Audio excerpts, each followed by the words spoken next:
सलाम हिंदुस्तान दोस्तों, आज मैं आपको उर्दू के 5 हम वज़न अल्फाज के बारे में बताऊंगा। ये अल्फाज हैं हैफ़, कैफ़, सैफ़, तैफ़, ज़ैफ़।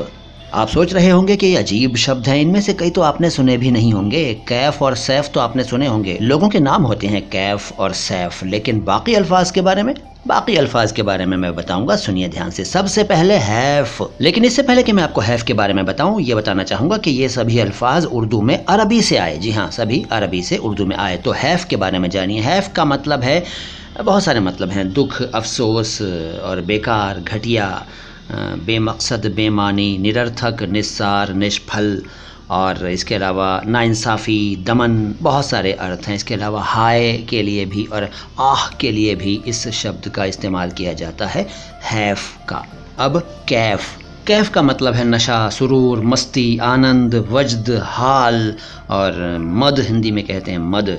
और इसके अलावा वो चीज़ जिसके इस्तेमाल से नशा हो जाता हो, यानी नशीली चीज़, नशीला पदार्थ, मादक पदार्थ। इसके अलावा मज़ा, लुत्फ़, आनंद और हाल, ये भी इसका एक अर्थ है।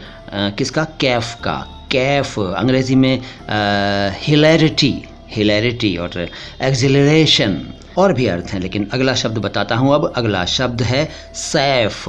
सैफ़ 2 शब्द हैं उर्दू में, एक तो सीन से शुरू होता है और दूसरा स्वाद से शुरू होता है। जो सीन से शुरू होता है उसका मतलब है तलवार, और जो स्वाद से सैफ़ शुरू होता है उसका मतलब है गर्मी का मौसम, समर सीज़न, सैफ़।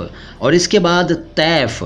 तैफ़ के कई मतलब हैं, जैसे दीवानगी, गुस्सा यानी क्रोध यानी एंगर, और भी अर्थ हैं इसके, जैसे पागलपन, मैडनेस, और स्पेक्ट्रम ऑफ लाइट। जी हाँ, ये भी इसका एक अर्थ है।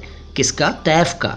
यानी अलग अलग रंगीन धारियों का एक सिलसिला, एक श्रृंखला, या दीवार पर विभिन्न रंगों का क्रम। स्पेक्ट्रम अंग्रेज़ी में कहते हैं ना, स्पेक्ट्रम। तो ये भी इसका एक अर्थ है। इसके बाद अगला शब्द है ज़ैफ़। उर्दू में ज़्वाद अक्षर से शुरू होता है ज़ैफ़, और इसका मतलब है मेहमान, गेस्ट। तो ये छोटा सा वीडियो आपको कैसा लगा? अच्छा लगा होगा, मुझे मालूम है। इसी खुशी में लाइक का बटन दबा दो, और अगर अच्छा नहीं लगा है तो डिसलाइक का बटन दबा दो, और चैनल को सब्सक्राइब ज़रूर कर लो, क्योंकि ऐसा चैनल आपको मिलेगा नहीं कहीं और। सलाम हिंदुस्तान।